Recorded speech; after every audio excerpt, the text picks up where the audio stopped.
Republik Indonesia, RRI Pro 1. Bu Dokter, selamat pagi. Pagi Mbak Leli. Sehat Bu Dokter ya?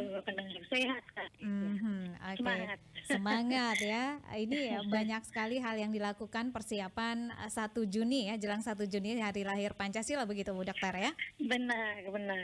Hari ini giatnya seperti apa nih Bu Dokter? Ya, hari ini banyak sekali ya, seperti, tapi nanti juga selain 1 Juni itu juga hari ini juga kita tentang AMDes itu yang bantuan alat angkut pedesaan yang bisa untuk ambulan segala macam, kita akan ada FGD nanti. Keren nih. Diskusi ya, kemudian kita juga lagi persiapan pengadaan ICU. Jadi ICU RI 1 dan RI 2 nanti yang akan kita letakkan di kantor camat ND Utara. Kemudian juga kita akan membuka posko IGD di Dinas Pariwisata pada waktu 1 Juni nanti ya. Keren ini ya, ND yang luar biasa ini. Baik, Ibu Dokter, sebelumnya kita update dulu nih ya, data terkini atau perkembangan terkini kasus COVID-19 di Kabupaten ND seperti apa nih Bu Dokter? Ya, memang pada akhir-akhir ini kasus COVID memang turun, tapi memang ND ini unik menurut saya. Jadi kalau yang lain daerah sudah nol nih, kita masih tetap susul-menyusul, mungkin karena kita juga gencar untuk melakukan screening, jadi tetap sadar, tetapi tetap muncul 1, 2, dan sekarang posisi memang kemarin kita umumkan 2, tetapi tadi malam saya dapat laporan 1 positif di rumah sakit tapi rawat jalan, sehingga nanti mungkin laporan hari ini adalah 3 dan semuanya isolasi mandiri. Tapi saya bisa katakan bahwa penurunannya drastis sekali. Walaupun kita screening ketat di rumah sakit, yang sesak itu dulu seringkali positif. Sesak itu ya 70-80% biasanya COVID-19. Tapi ini walaupun pasien sesak tidak sadar segala macam, batuk pilek, semua yang kita screening itu negatif. Jarang sekali kita mendapatkan positif. Begitu. Ya. Apakah ini karena herd immunity-nya sudah terbentuk begitu Ibu Dokter? Mungkin juga herd immunity-nya sudah terbentuk karena memang lumayan kita punya cakupan vaksinasi di Kabupaten ND ini sudah lumayan besar. Jadi mungkin bisa kasih gambaran ya Mbak Le ya. Vaksinasi dosis pertama itu per kemarin itu tanggal 17 sudah 94,71%. Kemudian yang untuk dosis kedua 73,19%. Tetapi memang kita lemah sekali di dosis ketiga, masih 8,93. Kita lumayan masih sedikit. Jadi kalau di NTT itu kita yang dosis 3-nya memang di bawah standar NTT 12 ya.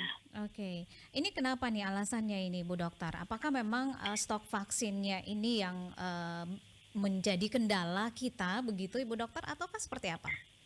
Nah, kalau stok vaksin sudah sangat lancar sekali. Bahkan untuk vaksinasi massal yang kita lakukan nanti 1 Juni tanggal 20 dan 21 itu ada vaksin massal di Lab Cafe ya, di Lab Cafe sebelahnya BNI itu. Ini merupakan rangkaian kegiatan 1 Juni yang diselenggarakan oleh provinsi bekerjasama dengan Dinas Kesehatan sini, TNI, Polri, dan juga Bank NTT. Ini diadakan ini. Jadi sebenarnya vaksinnya itu cukup lancar, Mbak. Cuma antusiasnya masyarakat ketika sudah mendapatkan dosis lengkap itu agak menurun untuk booster. Jadi itu yang jadi mungkin yang ikut booster itu hanya orang yang mungkin percaya dengan vaksin dan tidak, maksudnya melakukan ini dengan ikhlas dan dengan percaya dan takut untuk kena COVID. Tapi kalau yang penting sudah lengkap, apalagi sekarang kebijakan bahwa ketika sudah lengkap 1-2 itu kan sudah dianjurkan lagi mulai tanggal 18 kemarin bahwa perjalanan dalam daerah maupun dari dalam negeri maupun luar negeri sudah tidak dipersyaratkan lagi swab antigen maupun PCR. Dan Iya. itu juga saya rasa pasti akan melemahkan juga untuk keinginan untuk booster. Begitu. Oke. Ini informasi bahwa tanggal 20 sampai dengan 21 akan dilakukan vaksin ini untuk semua jenis begitu Bu Dokter? Untuk Vaksin semua 1, jenis. 2 dan Vaksin juga 1, 2, booster. booster semuanya Oke. kami Layani ya di rangkum tanggal situ. tersebut Ya, ya, kami Ibu Dokter. layani. Ya, ya, betul. Oke, baik. Ibu Dokter, ini terkait dengan statement yang dikeluarkan ya, aturan yang dikeluarkan oleh Presiden ya, bahwa masyarakat Indonesia kini sudah tidak diwajibkan lagi untuk menggunakan masker. Apakah karena dua faktor tadi ya yang sudah Ibu Dokter sampaikan, karena memang tren kasusnya sudah menurun, kemudian sudah presentasinya ini sudah semakin meningkat ya untuk kesadaran masyarakat terhadap vaksinasi nih Bu Dokter? Atau ada hal Iya. lain? Iya, memang kalau dikatakan Bapak Jokowi maupun juru bicara Satgas Covid di Indonesia ini, Prof. Wiku, bahwa memang kita akan melonggarkan pemakaian masker ini. Tetapi ingat, sebenarnya pelonggaran ini artinya tidak diwajibkan di seluruh tempat, tidak. Oh, begitu. Bapak Jokowi pun berbicara bahwa mengatakan di statementnya, dan nanti juga ini sebenarnya pernyataan ini juga diaminin oleh Satgas COVID-19 bahwa memang mulai tanggal 18 dilonggarkan, bukan berarti sudah boleh bebas di semua tempat. Jadi yang dilonggarkan itu adalah di tempat terbuka. Kita tahu bahwa kalau tempat terbuka itu sinar matahari segala macam Sirkulasi ada, udaranya sehingga ya. mungkin siklus udaranya bagus, sehingga virusnya juga mati. Dan kemudian juga walaupun di terbuka, di alam terbuka, tetapi di situ juga dikatakan bahwa yang tidak padat orangnya. Berbeda, ini yang tidak padat orangnya. Kalau di pasar misalnya padat banget begitu, ya sebaiknya tetap pakai masker. Ya, kalau di luar gedung tetapi tidak padat, ya tidak ada masalah, tidak pakai masker. Kemudian juga yang ada di sini digarisbawahi bahwa yang rentan, lansia atau punya penyakit bawaan sebaiknya tetap pakai, karena rentan sekali kena COVID-19 masih mungkin. Kemudian juga di pelayanan publik ataupun di transportasi publik itu sebenarnya tetap harus memakai masker. Jadi Pak Jokowi dengan juru bicara Satgas sudah mengatakan demikian. Jadi takutnya dengarnya setengah-setengah. Jadi semua tempat di ruang tertutup juga harus pakai masker di ruang tertutup. Jadi nanti ini akan ditindaklanjutin dengan mungkin akan ada surat edaran, tapi ini baru pernyataan, tetapi berlakunya tanggal 18 dan pasti akan ditindaklanjutin dengan surat edaran, tapi kami belum menerimanya. Ya. Jadi untuk di Kabupaten ND ini belum berlaku begitu ya, karena memang surat edarannya belum ada begitu Bu Dokter, atau? Ya, enggak. Kalau sudah membaca mulai tanggal 18, ya berarti apalagi seorang presiden yang berbicara, kemudian Satgas juga bisa tetap berlaku karena memang sudah diumumkan secara resmi ya, sudah diumumkan secara resmi, itu nggak ada masalah kan, surat bisa menyusul. Tetapi yang saya garis bawahi di sini bahwa pelonggaran ini di tempat-tempat tertentu, artinya tidak di semuanya. Itu kita harus pahami betul ya. Jadi kalau di tempat terbuka orangnya tidak terlalu banyak, saya rasa tidak ada masalah, tidak pakai masker. Yang dikatakan Pak Jokowi juga demikian. Tetapi kalau di ruang tertutup, di pelayanan publik ataupun di transportasi publik sebaiknya harus pakai. Kemudian yang lansia, yang ada faktor bawaan harusnya pakai, dan juga yang sakit, batuk pilek terutama harus pakai, karena takutnya dia yang justru akan menulari ke orang banyak. Dasar dari ini sebenarnya kalau saya lihat Mbak, ini memang vaksin itu sudah tinggi sekali. Jadi di Indonesia ini sudah sekitar rata-rata ini dikatakan sudah 95. Jadi 95,6 di Mei kemarin. Di NTT ini rata-rata sudah 93,5. Sedangkan ND sendiri sudah 94. lebih untuk dosis pertama. Jadi secara NTT, ND itu sudah termasuk tinggi dan melebihi dari angka rata-rata di NTT dari 22 kabupaten itu. Jadi untuk dosis pertama kita berada di urutan ke-9 dari 22 kabupaten di NTT ini. Sedangkan untuk yang dosis kedua kita di angka yang ke-8 dari 22 ini. Jadi masih tinggi. ND ini kalau di wilayah NTT ini kami masih di atas rata-rata. Bahkan untuk sumber SDM kesehatan, nakes ya, kita nomor 1 di seluruh NTT. Wow. Kita punya capaian. Ya, capaian kita di SDM kesehatan vaksin pertama 203,55%. Bahkan vaksin kedua juga 195,84. Sedangkan di NTT hanya rata-rata vaksin pertama di nakes hanya 138%. Jadi kita nomor 1 di seluruh NTT untuk SDM kesehatan. Cuma kita hanya jatuh di terus terang kalau kita ND ini, kalau yang lain-lain kayak masyarakat umum, anak-anak, remaja, kita urutan kedua, urutan ketiga se-NTT ini kita tinggi. Ya, tetapi kita hanya jatuh di bawah rata-rata dari NTT itu untuk yang lansia. Itu jujur kita jatuh, tapi kita sudah melebihi 60%. Padahal standarnya adalah di atas 60%, tapi kita sudah melebihi standar, tapi secara NTT kita masih di bawah standar NTT, khusus untuk lansia. Kalau yang lain kita di atas semua.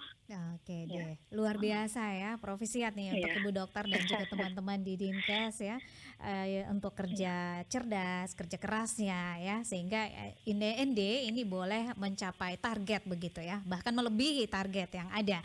Baik, Ibu Dokter tadi di awal Ibu Dokter sudah paparkan ya data terkini untuk Kabupaten ND ini untuk vaksin booster ini masih di urutan 8,93% dan ini sangat rendah begitu Ibu Dokter ya.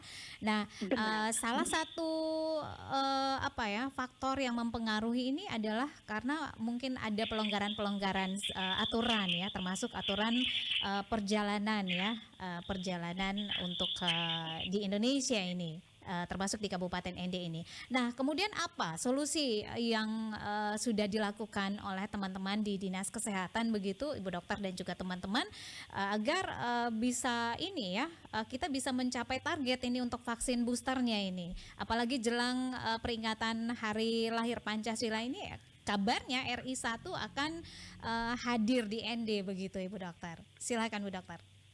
Ya benar, jadi booster ini masih 8, ya, juga kita masih di bawah ya. Artinya antusias masyarakat sudah mulai menurun ketika sudah dianggap lengkap dosis 1 dan 2, apalagi ini mulai tanggal 18 bahwa kalau yang kemarin masih bagus, maksudnya yang belum booster masih harus swab antigen, tapi sekarang sudah tidak lagi, pokoknya sudah lengkap 1, 2 sudah, ya jadi semakin bebas. Artinya bahwa nanti antusias masyarakat pasti akan jauh semakin turun lagi. Kita tahu bahwa memang kita ini adalah transisi dari pandemik ke endemik. Jadi pandemik itu adalah kejadiannya serentak ya, suatu penyakit serentak, meluas, cepat menyebar dan menyebabkan kematian yang angkanya cukup tinggi.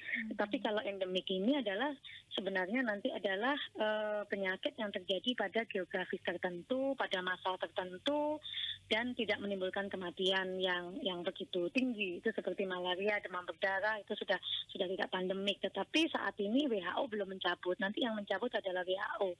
Bahwa apakah kita menjadi pandemik, menjadi ke endemik. Saat ini belum. Jadi mungkin akan dikatakan bahwa kita ini transisi.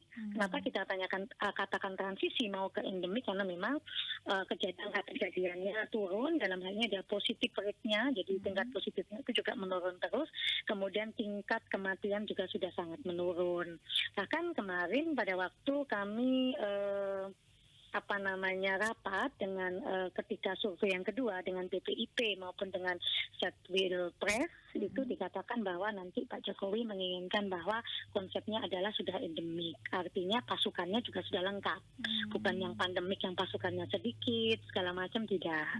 Walaupun prokes tetap dilakukan, artinya bahwa beliau menyetujui bahwa transisi ke endemik sudah terjadi di Indonesia. Bahkan ketika kita lihat bahwa ada suatu satu penelitian. Kapan hari kami, saya lupa kapan tanggalnya. Kami juga Zoom meeting dengan Kementerian Kesehatan, dengan Kementerian Dalam Negeri, bahwa dikatakan bahwa dari penelitian itu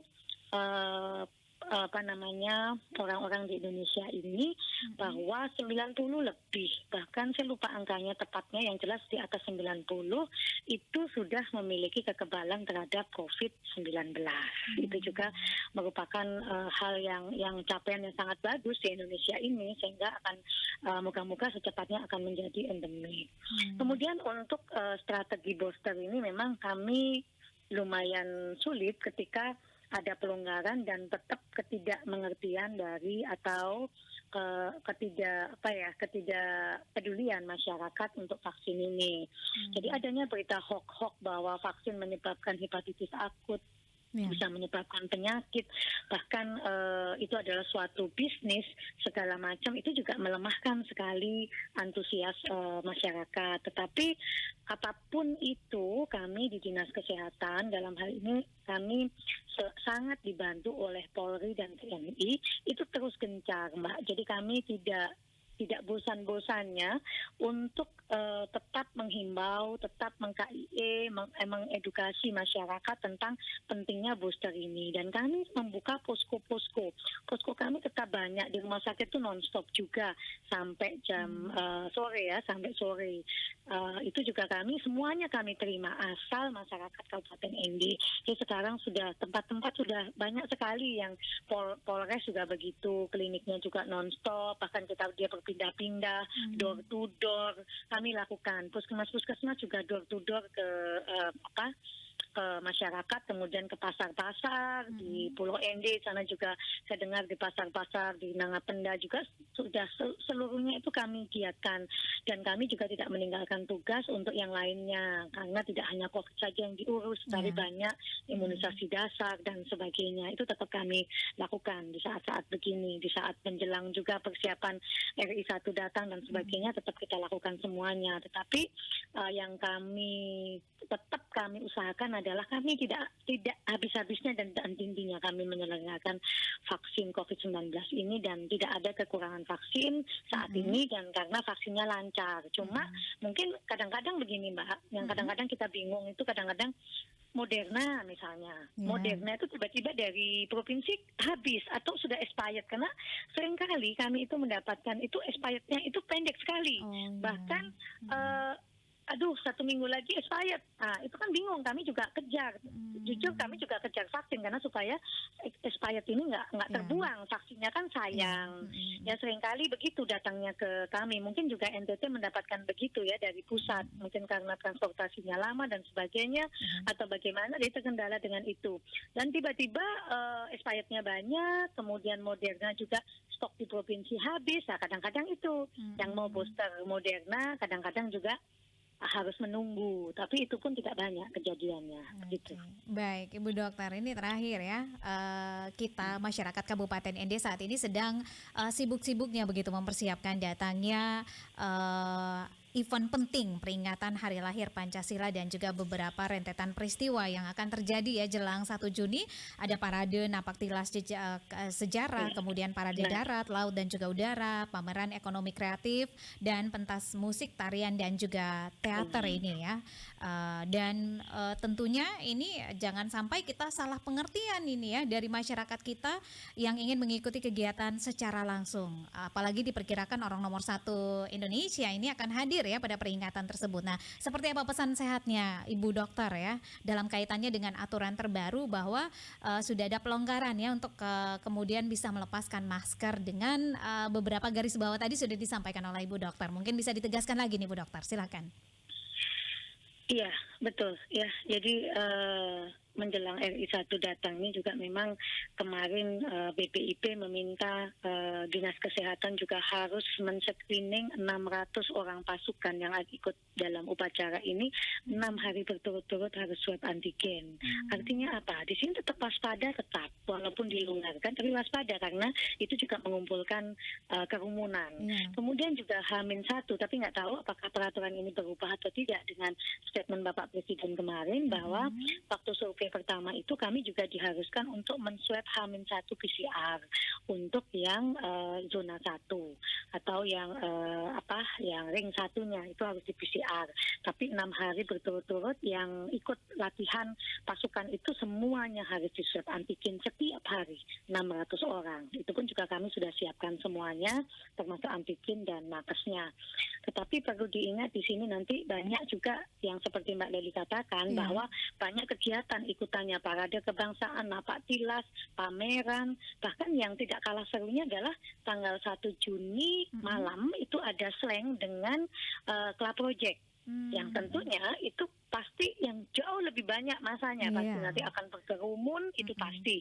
Ya walaupun nanti akan diadakan di lapangan Stadion Marilonga ya, itu artinya di situ juga lapangan terbuka. Tetapi ingat di situ yang dikatakan sama Pak Jokowi maupun Ketua Satgas Indonesia, juru bicara Satgas jubirnya COVID-19 dikatakan bahwa di alam terbuka boleh membuka masker kalau tidak padat.